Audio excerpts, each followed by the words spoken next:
that lead to you kind of advising other folks in this stuff? It started in my own gym. So a lot of guys saw that I was always in great shape, that they always said like I had an internal gas tank, and I always been trained really hard. I was always the guy who would squat more rounds, I was always the guy who would run farther and faster.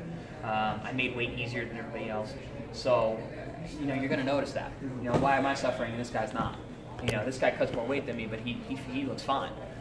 You know, I'm working so hard, and he can go longer than me.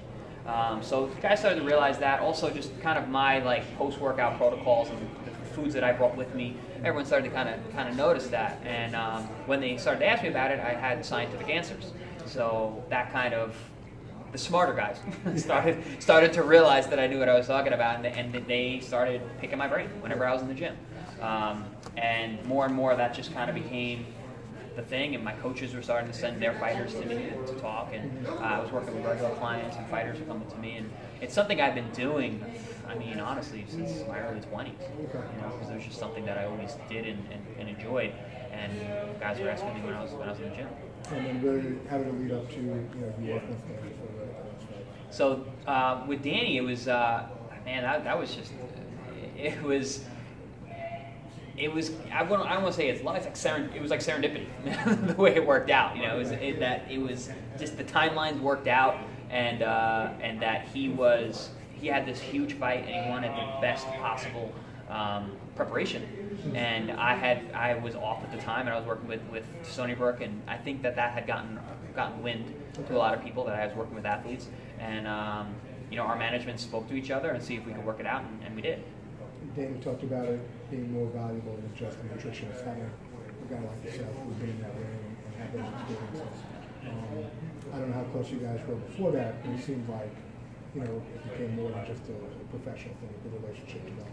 Absolutely, absolutely. I mean, I wouldn't have taken the job if I didn't know Danny personal level. I didn't know him and didn't like him.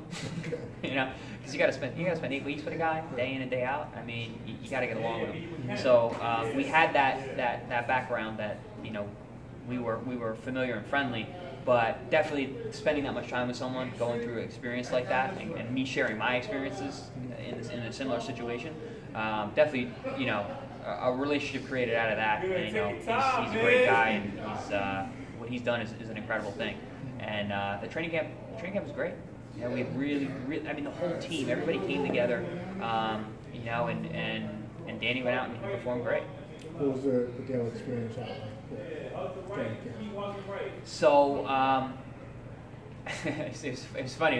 I was the first guy Danny saw in the morning, and I was pretty much the last guy he saw at night. Okay. You know, so I'd wake him up, we'd go for our morning run or do our morning conditioning, which I did with him and everything. We'd eat, we'd talk, we'd watch tape. He would rest. I'd go do whatever other things I had to do that day, and I was still working with Stony Brook, so I would Skype with my athletes back at home, and I would talk to them on the computer. And then we'd go to the boxing gym, we'd box, whether he had sparring or just regular boxing training.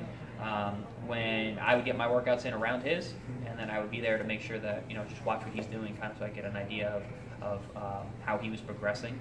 And then we'd go home, we'd have dinner, we'd, you know, talk and hang out a little bit more, and send him up to bed, and I'd go home, go to my room, and go to sleep. Has this brought you